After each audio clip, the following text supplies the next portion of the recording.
Right, so I was reluctant to make this video because with keybinds especially, there's a lot of variables, like what your setup is, for example. That, and I think a lot of habits and choices I've made may well not be objectively the best options. So I'm prefacing this one with some caveats and context. First up, I play War Thunder on mouse and keyboard. I have a full keyboard with the numpad, though granted I use the numpad sparingly as it's not really in a convenient position, and most importantly I play with a 12 side button mouse. Specifically the 1 to 9 keys and the 2 square brackets I have bound to my mouse. The square brackets are because they aren't really in a useful location on the keyboard, so they're a good option to reprogram to a mouse. So if you're playing on controller or a mouse with less buttons, then that's going to severely impact how useful my own control mapping is to you. Finally, of course, I pretty much exclusively play top tier air, so my keybinds have little to no thought given to ground or CAS. All that said, this was one of the most requested topics I've had, so I figured I'd share it with you and you can make your own decisions from there.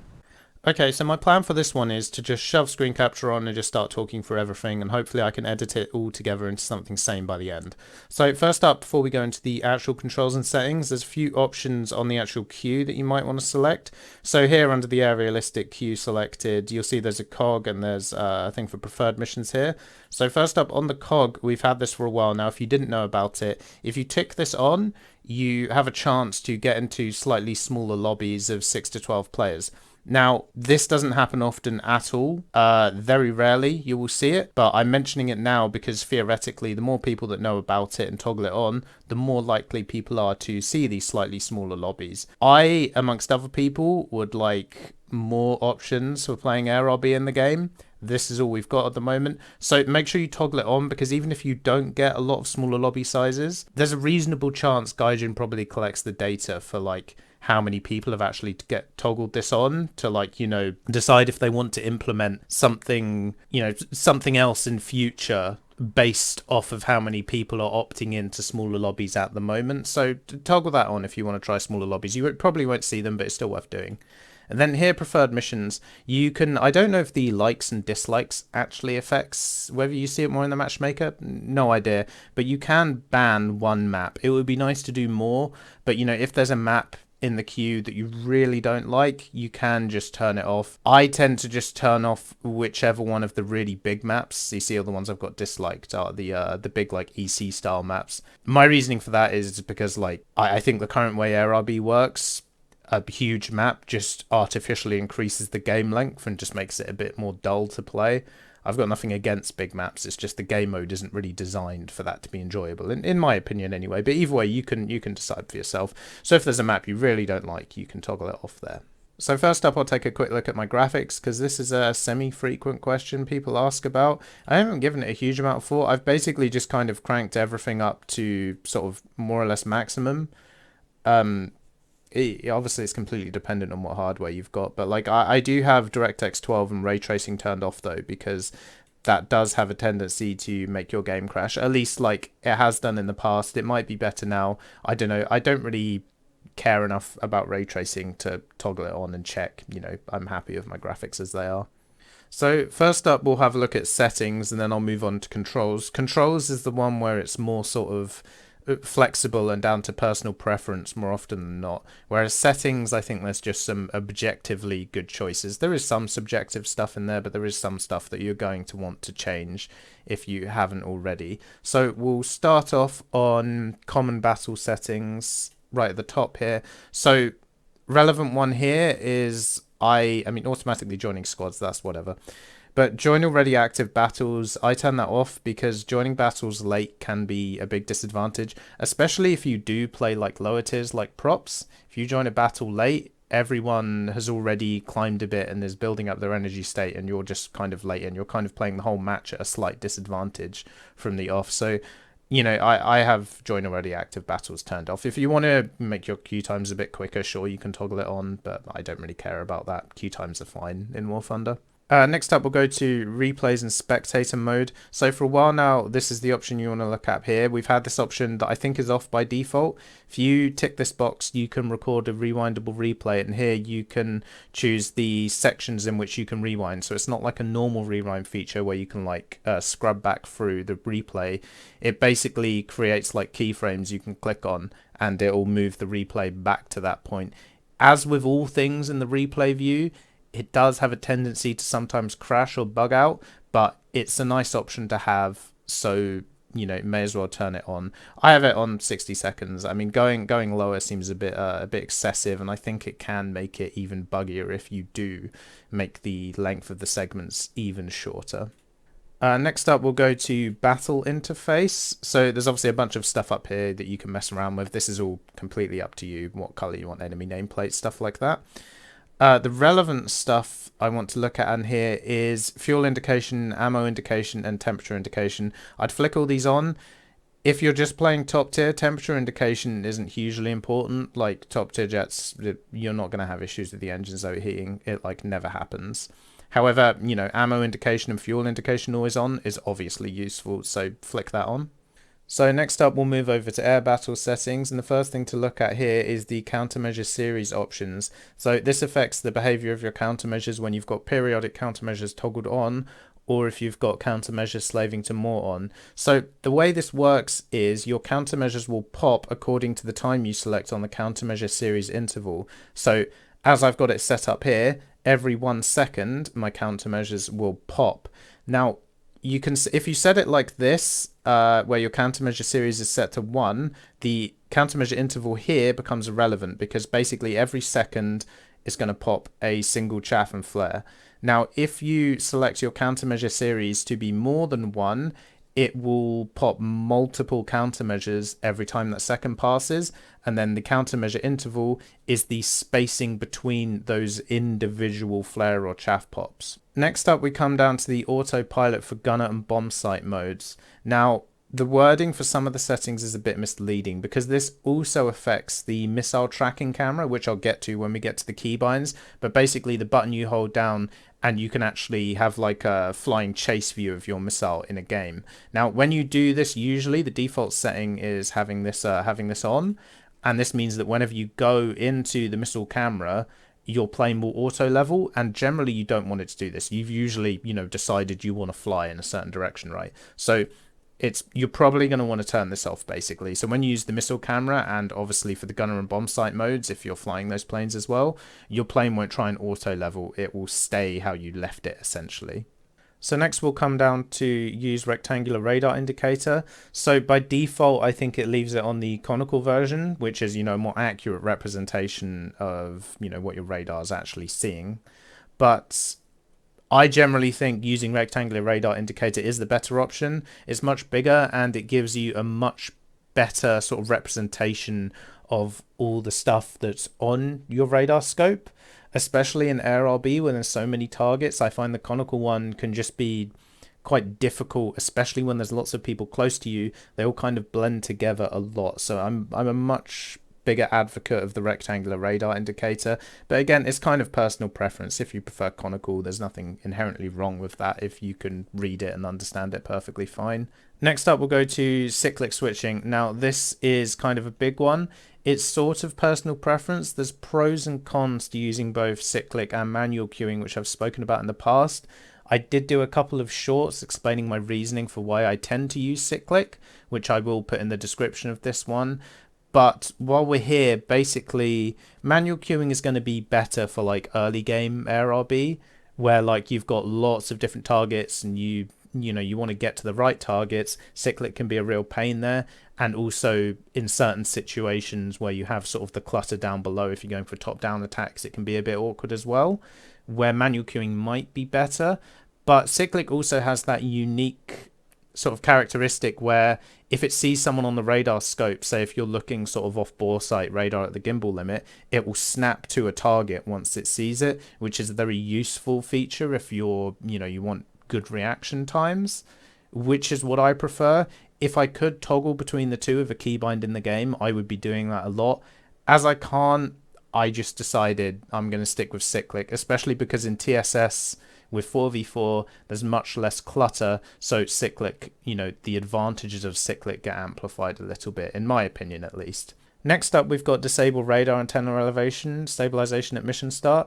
This is the new version of the old option. I can't actually remember off the top of my head right now what the old option was called, but basically the way this works now is if you have this deactivated like I do, your radar will be fixed relative to the horizon. So basically when I pitch up or down, my radar scope will stay fixed on the position where I put it. If you toggle it on, your radar will essentially follow your nose as you pitch up or down. Kind of personal preference, but generally speaking, I think having this deactivated is better because I'm usually quite intentionally positioning my radar to look in a certain spot. So as I maneuver my plane, I want to keep scanning that individual spot. Next up is RWR sensitivity. So I haven't done like in-depth testing with this, but generally speaking, if you have your RWR sensitivity set to 100%, which it is by default, especially in AirRB lobby, you're going to get an absolute ton of clutter on your RWR, which isn't actually aimed at you. So you tend to want to tone it down a bit. I'd experiment with it as you're playing AirRB and just like, you know, play around with the different percentages and see how you feel about it. Because as you lower it, it does also reduce the range at which missiles show up on your RWR. So, you know, you can get caught out if you're not careful. Like if you set it to 1% and go in a custom with someone, you'll see missiles basically don't show up on your RWR. So there's kind of a sweet spot to play around with. Most people I know tend to play somewhere between 50 and 80%. I don't think there's like an objectively correct answer. Just play around with it, see how you feel. Next up, we have friendly targets indication on RWR. So I think by default, this is off. If you have it fully on, you're going to get a lot of extra cluster on your RWR, which is not good, obviously. But it's also good to try and prevent yourself from being team killed. Like if a friendly's fired a Fox 3 and it's switched to me, I kind of want to know about it so I can try and notch it and not die, obviously. So I have it in only in launch mode. Sometimes it doesn't pick stuff up. I found it to be quite inconsistent these days. It used to be quite reliable for me in preventing me getting team killed, but these days I find it like sometimes stuff even doesn't show up, and you do, you know, even in only launch mode, you're still going to get a bit of extra clutter on your RWR. There is like a I think it's either a horizontal line under or over a contacts on your RWR if it can like determine this, right? That will tell you if it's a friendly launch, which can help you, you know, decide contextually if that information is something you need to act on. I'll try and put a screenshot if I can find one of what a friendly launch looks like on the RWR on screen just as I'm talking. Next up, enable automatic countermeasures release at mission start. So this is basically going to automatically put your countermeasure slaving to more on at the start if it's a feature on your airframe. Now, for basically everything that has this other than the Eurofighter, I have this off because it's just a very easy way to just waste all your countermeasures on nothing. So I have it off by default and I just use the keybinds to toggle it on for when I am playing the Eurofighter. I explained in my Eurofighter video why I, you know, do have it on for the Eurofighter, and basically Eurofighter's just got enough countermeasures that you're not going to run out. So having that extra bit of protection is kind of, you know, why wouldn't you have it? Next up, indicated airspeed. I think by default it's just on TS, so have TS and IAS. IAS being indicated airspeed, of course, and TS is your ground speed. I don't actually know what that actually stands for, but it's basically your speed relative to the ground. So IAS is obviously, you want to know that as well, because that's going to tell you how close you are to stalling, for example, or how your airframe is going to perform. Obviously, the higher up you go, the thinner the air is, so the lower your indicated airspeed is, even though your speed relative to the ground may be much higher. Indicated altitude, change this to barometric and radar. So this gives you the conventional altitude. It also gives you your altitude relative to the ground below you, which is obviously going to change with the terrain. This is obviously useful when you're going to multipath, because here you can set minimal safe radar altitude, and that basically means that the altitude indicator will go red once you go below that. I've obviously set it to 60 meters because 60 meters is the max multipath height. And then lastly on here, there's this one which I've toggled on, automatic activation of aircraft weapon selection at mission start. So this automatically puts you in weapon selection mode for cycling through your secondaries. I exclusively use that control type, and we'll get to the key bindings for that when we get to that section of the video. Obviously, if you're not using weapon selection, leave this off. I can't give you any tips on not using weapon selection because I've used weapon selection since I can remember. So I don't even know how the control setup even works without it, to be honest with you. And this is a new setting at the bottom here. Ignore warnings about bad weather and airfield spawn. So they recently added air spawns to basically all of the top tier maps. Make sure you switch this on, because otherwise if there's a few clouds, the automatic spawn will put you on the airfield, and there's, you know, it's not an issue that there's a few clouds. So you pretty much always want to take the air spawn, so no reason not to toggle this on. Right, now let's get into the controls and basically what my solution is to key binding in War Thunder. So first up, there is actually a couple of settings in here as well, just to keep things nice and confusing. So obviously using mouse aim in the virtual instructor, there is a few options if you click on instructor down the left here, basically deciding what stuff is auto-controlled other than obviously mouse aim. So obviously I want full control of my gear, flaps, engine, etc. So I have all these off, but the important one, which I can't remember if it's toggled on by default, I think it was for me, and you know, it took me a while to figure out what was going on. I had to dig around in the options to find this, is as you get to top tier, you obviously find yourself multipathing a lot. Now, what you may find is your plane is trying to fight you once you get near the ground, trying to stop you, well, it thinks you're trying to crash, right? So that is because this option here, if it's toggled on, will make the instructor take over when you get close to the ground, which is not good when you're multipathing. So make sure you turn this one off, very important. And then another little miscellaneous, this is actually a keybind now. So I spoke about the autopilot in bomber sight, tracking camera, that sort of stuff. So I said that affects the missile camera. That affects this bind here. So it says tracking camera bomb/torpedo, but it can also be used to track your missiles. You don't need it on a super important key. It's just useful context to be able to go into your missile camera and, like, you know, you can get actually like a close-up view of the guy you're shooting and make a judgment as to whether you think he is going to defeat that missile. Very useful for like not wasting extra launches, stuff like that. And now I shall go back to the top of this and we'll just go through the options basically. So toggle control mode here, this is the bind that you would use if you wanted to toggle to sim controls. People do this in the past to get a bit of extra pull or something. Not as relevant these days now that we have jets that have the maneuver and limits mode. Even before then, I never really did any toggling to sim, partly because I couldn't be bothered to learn it, right? But also toggling to sim controls, full real controls, is disabled in TSS tournaments. So it's pointless, in my opinion, for me to like try and utilize that. So I don't have this bound. And then obviously the switch maneuver and limits mode, that is a reasonable thing to have bound. Obviously it's got niche usage, but it's, you know, it's still very useful on a lot of planes in certain situations. So I have this in a reasonably decent bind. Control, obviously very accessible. I don't use that as a modifier basically. The only key I use as a modifier is Alt. I haven't needed more than that, and Shift and Control are very useful binds where they're placed on the keyboard. So I prefer to use those for, you know, actual bindings, and Control is one of those with the maneuver and limits mode. Next up, select your axis. I think this is default. I think this is set to zoom axis, which is kind of pointless. I just have, you know, my zoom axis maxed at all times pretty much. So I've set this to throttle axis. I have throttle double bound, so it's useful to have it on the mouse wheel for like those fine adjustments. And then with the multiplier, you can decide, you know, how much it's going to move your throttle as you scroll the wheel. And then I said I've got it double bound, so I've also got throttle bounds to W and S, and that's what I usually use for my throttle control. Now, moving into airframe control, this is one of those where I said at the start where it's, you know, controls are individual, and I don't know if everything I do, I would say, is objectively the right choice. Now, the way I have learnt to control my airframe goes back to when I first started playing War Thunder.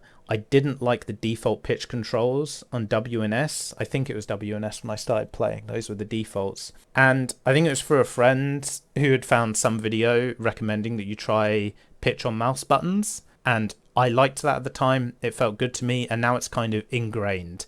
At this point, I think I would probably benefit in the long run from switching back to using W and S as pitch, which is what most people do for clarity. I'm kind of an exception. I don't know many other people that do pitch the same way as I do. So I'm not recommending you do it like this. It's just kind of, this is how I do it for context.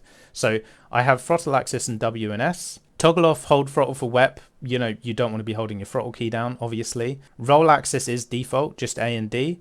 So pitch axis is on 4 and 7. Remember what I said at the start about side buttons? These are basically side buttons on my mouse. I used to have it on mouse button 4 and 5 when I had a 2-button mouse, but obviously these days I've got 12, and these are just the most convenient positioned buttons on my mouse that I like to do my pitch with. And then Euro I have as default and Q and E. So I'm not recommending you try this. Like, if you're comfortable with WASD, don't change. There's no reason to change unless you think you're, severely limiting yourself. As I said, I kind of wish I had just stuck with and learnt WASD, because I do think that'd probably be more convenient for me.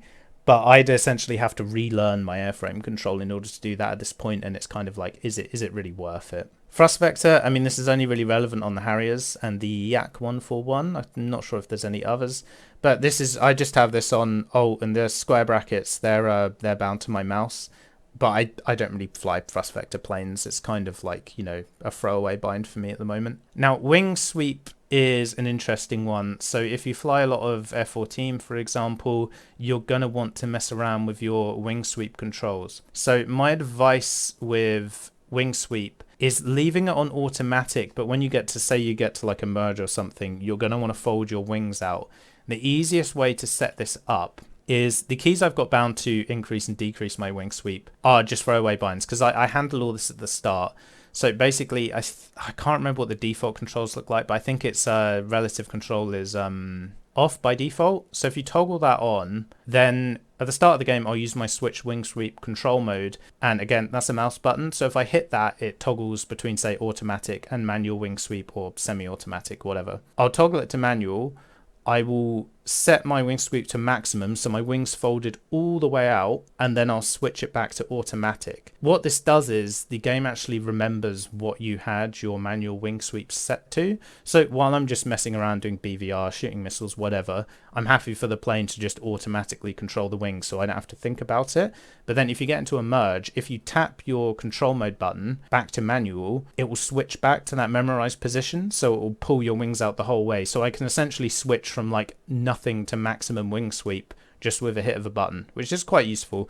I don't really play much F-14 or anything these days, so I don't really need this, but it's just useful context for what I think is a good way to go about wing sweep in an AirRB lobby, at least, because you don't want to be like micromanaging it the whole game. Flaps down and up. I don't have toggle flaps because it's kind of a waste of an extra button. I just use the toggle buttons to move between the different modes. These are on pretty useful binds. I recently rebound these to be a bit more accessible. Not super important. If you get into like dueling, obviously you're going to want useful binds for your flaps though. Air brake on X, nothing really to talk about there. Obviously I want it in a relatively accessible bind. Thrust reversal, not really relevant. That's just kind of on a throwaway key.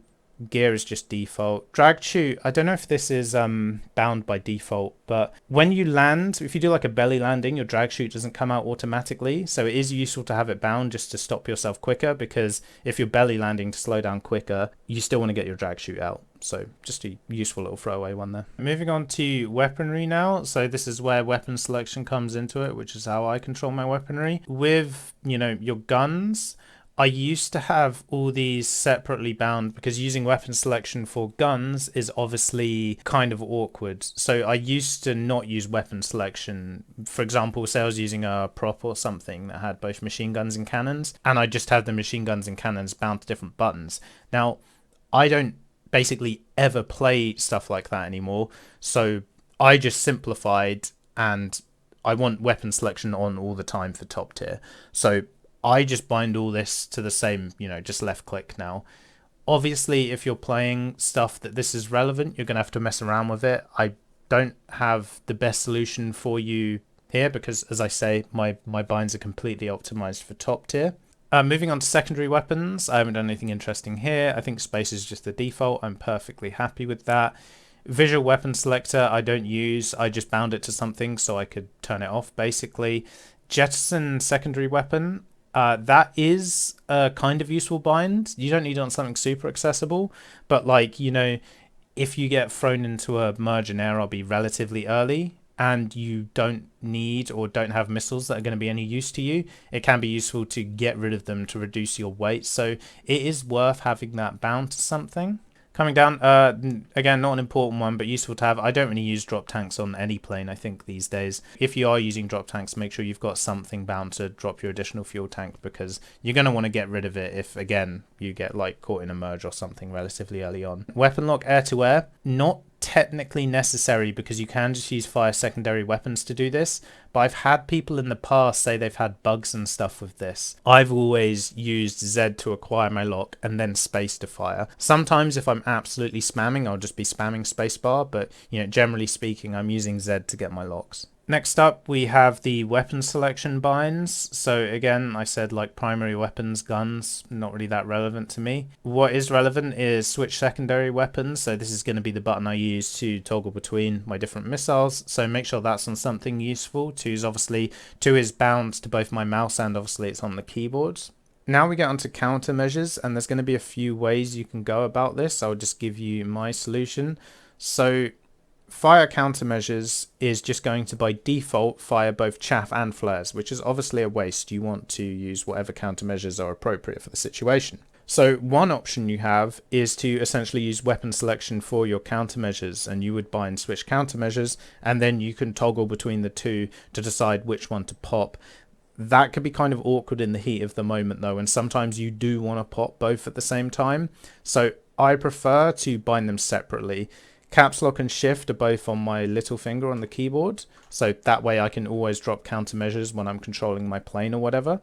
And I have them separately bound so I can decide what I want to drop. And also if I want to, panic mode, just spam both at the same time, I can just, mash both keys at the same time. That's perfectly doable. I also have flares. I've spoken about this in the past. I also have flares double bound. This is quite a common thing people do.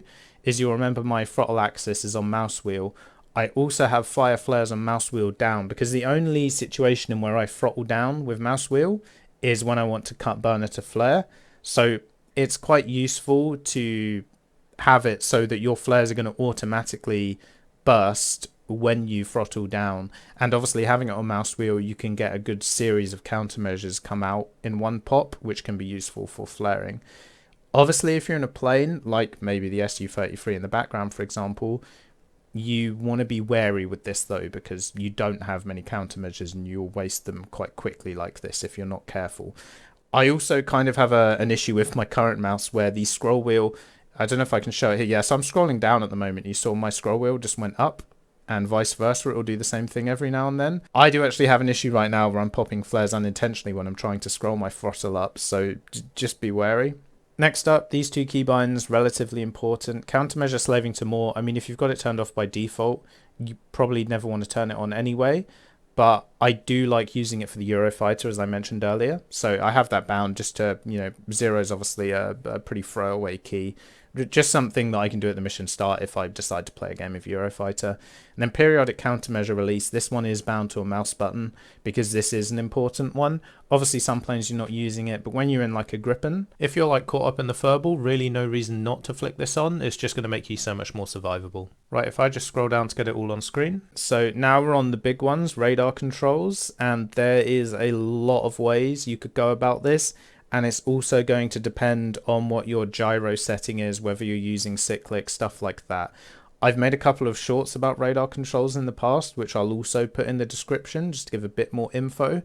And for now, I'll just talk through the decisions I've made with regards to my setup, and you can see if it's something you want to try out, see if you want to replicate. So generally speaking, most of these are going to be stuff you're going to want bound at some point for differing reasons. Obviously, switching your radar on and off, this is an important bind. I've got this bound to the key in the top left. Can't remember what it's called. It's just the backwards apostrophe, whatever. That's next to the 1 key. This is an important one because when you turn your radar on and off, it clears your TWS memory for a start. So sometimes in AirRB, there'll be a ton of clutter on my TWS. Obviously, because I use cyclic, that can be an issue. So if I want to clear all the targets and start fresh, I can just tap my radar on and off. Also useful if your radar's glitching out or it seems to be bugged, you can often fix it by, again, turning it on and off. Classic solution to everything. So make sure you've got this one bound somewhere useful. Switch between radar and IRST is not a super important one, but it can be. Make sure you have got it bound. I have got it bound to a mouse button. And, does as it says, it switches between radar and IRST modes. However, the important thing is you can also do this while you're holding a lock, for example. You can toggle between radar and IRST. And also when your radar auto switches to IRST, which can be awkward and annoying, you can try and toggle back. Caveat to that is it will probably fight you and try and switch back to IRST because it thinks that's the best solution. Either way, useful button to have, and sometimes, I mean, I rarely use IRST to be honest, but there might be a reason or a situation in which you want to, so useful to have it bound. Change radar/IRST mode. So this is the button that switches between TWS, search PD head-on, etc., etc. Not like super important, but can be. I mean, generally speaking, you're just going to be sat on TWS 90% of the time anyway, but obviously useful one to have bound. Then this is an important bind, radar/IRST beyond/within visual range combat. This is the button that toggles between your normal radar modes like TWS, PD, etc. Then hitting this will toggle between that, ACM, and your HMD, depending on, you know, which of those your plane has available. So that's quite an important bind. Make sure you've got some that's somewhere quite accessible. Again, mouse button for me. Change radar/IRST search mode. So this changes the scan pattern. So basically, you know, again, depending on what your radar has, it will switch between the narrow and wider scans. Side note, generally speaking, usually, especially if you've not got an ACER, so say like a Eurofighter, for example, you're probably going to want to use the narrower scan bands because like the wider ones can take a long time to update, and also they can be a lot more glitchy and buggy with like targets dropping off before they refresh and stuff like that. Next one, switch radar/IRST elevation stabilization on/off. So this is basically a button that you can use to toggle that gyro setting that I spoke about in the settings. I have it on a numpad key because I basically never toggle it to basically be fixed relative to my nose. I pretty much exclusively use fixed to the horizon. Might be something you'd want bound, so I just have it on a throwaway key on the off chance. Now this next one isn't relevant to me. They're resetting it to bore sight. Because I use manual controls anyway, I never need to use this button. But some of you, if you don't like using horizontal Q controls, you're going to want this bound because you know, a lot of people have found since some of the recent updates, their radar is getting fixed to like a certain part of the screen, and obviously they don't have the binds to recenter it, stuff like that. So if your radar's ever doing that, just make sure you have this button bound. Again, doesn't necessarily have to be a super accessible key, just something you can hit if your radar's not doing what you want it to, and it will reset your radar to the center basically. Change radar/IRST scope scale, basically changes the range. Again, one you're going to want bound and relatively accessible. Select radar IRST target to lock. This is the button you're going to want bound if you're using cyclic switching. So this is the one that does all that cycling between the targets. Lock radar/IRST on target. So this is the button you use to actually pick up the radar locks or change your soft lock on TWS to a hard lock. Also the button that's going to try and lock if you're in HMD mode. This is like a super important bind. I've changed what I've had this bound to a couple of times over the years. These days I have it on middle mouse button. So the thing I'll say here is when you're deciding how you want to bind your controls, every time you do something, think like, oh, did like the action I was taking to press that button conflict with something else I was doing at the time? And that's where a lot of my decisions usually stem from. So I used to have this on a side mouse button, but the problem then is, if you remember, I control my pitch with side mouse buttons. So if I was manually pitching, not using mouse aim, I would find that I'm struggling to hit my radar lock bind. So I recently moved this to the middle mouse button because then I can hit it with my index finger, which is much more useful. Now this one is, there's a few solutions for the next one. So these are our manual controls. Depending on how you've got it set up, you may or may not need these bound. If you control your radar like me, you're using manual controls, but you're not using vertical queuing, i.e. you're using cyclic switching, you need to have horizontal queue bound and you need to have tilt bound. Horizontal queue is obviously the one that moves your radar from left to right. Tilt is what moves your radar up and down. Vertical queue is what moves the targeting queue when you're using full manual queuing, i.e. not cyclic. That's going to be the bind that moves the targeting queue basically up and down the radar scope, i.e. closer or further away from your plane. I do have it bound for the odd time I do use manual queuing, useful to have. And the bind solution I had for these, because like it's a lot of keys, you could put it on the arrow keys, for example, or on your numpad. But the issue with that is obviously you've got to move one of your hands to do that, which is kind of awkward. So the solution I have is I basically have it on WASD and then Q and E for the vertical queue. and then using the Alt modifier. So that way I can always move my radar with my left hand. And if I do need to maneuver at the same time, I still have the option of just using mouse aim. That's been the best solution. It's not perfect, and sometimes my plane control can get a bit wonky when I'm trying to maneuver my radar at the same time.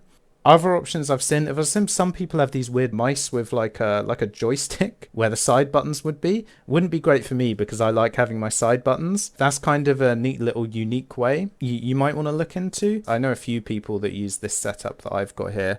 So play around with that, see if you find it comfortable. But this one's going to be quite subjective, I think. Again, basically try and follow the rule of like, I want to put my binds somewhere where they don't conflict with other stuff I'm doing at the time. Now, before I wrap up, there is a couple of other useful ones that you may want to consider on the common controls menu. The first one is lock target. So I spoke about this in the recent F2 video. This is obviously the button you use to select targets and say like Air Arcade to get like the lead indicator for the gun. Now, it's not technically that relevant for AirRB, with the caveat that it can actually be used as kind of like a mouse aim HMD type thing to designate targets for on TWS if they're spotted. So it is actually useful to have that on a bind from time to time. If you want to, see the full explainer for how that works, go check out the F2 video, or you should be able to find it in the chapters.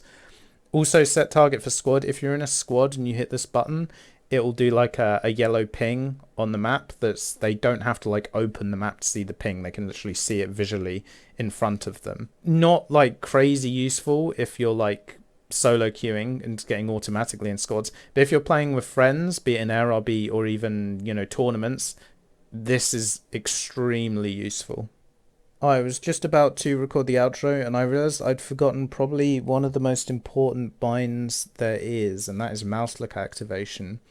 Now, the way I do this, I think by default, zoom camera and mouse look activation are the opposite way around to what I've got. I think mouse look is usually on C and zoom is on right click. Now, zoom on right click seems insane to me because right click is such a valuable bind. Zoom's still useful, but it's not like it's not super important in my opinion. Whereas like mouse look activation is just one of the most critical keys in the game. I actually don't know a huge amount of people that do this the same way as me. So maybe it's like my pitch control and like I've just learnt something that's inherently bad, but I am a big advocate of mouse look activation on right click. I just find it the most comfortable and easy bind to have this on. Mouse look activation obviously very important because it allows you to freely look around your plane without having to fight the mouse aim. Obviously, if you're looking around with mouse aim and you keep inputting control inputs, it will override the mouse aim, but obviously mouse aim is going to continually try and fight you. So you want mouse look activation when you want your plane to just stay flying however it was while you're looking around with your camera. Mouse look activation very useful for notching, for example, in close range, because I'm not going off the RWR in situations like that. I'm looking at the missile with my camera whilst controlling my plane with manual inputs, so I can actually see what the missile is doing and what else I need to do to defeat it. Right, that should be everything. Obviously not the most thrilling video in the world, but hopefully useful nonetheless. I mentioned it in the video, but yeah, when it comes to control mapping, just try and identify which of your binds are conflicting with each other and rethink it. I do recommend you consider a 12 side button mouse. I don't recommend anyone buys anything, but I do find it extremely useful to have all those side buttons when it comes to all the radar binds and stuff we have these days. If you think I did miss anything or got anything a bit wrong, feel free to drop a comment and I can add any extra info or corrections to a pinned comment. As I mentioned, there's a couple of shorts and whatnot in the description which go over some of the stuff when I've spoken about radar control and stuff like that in the past, so if you want a bit of added context, check those out. I'll leave you with the rest of this SU-33 game in the background for the outro, and I'll see you all next time.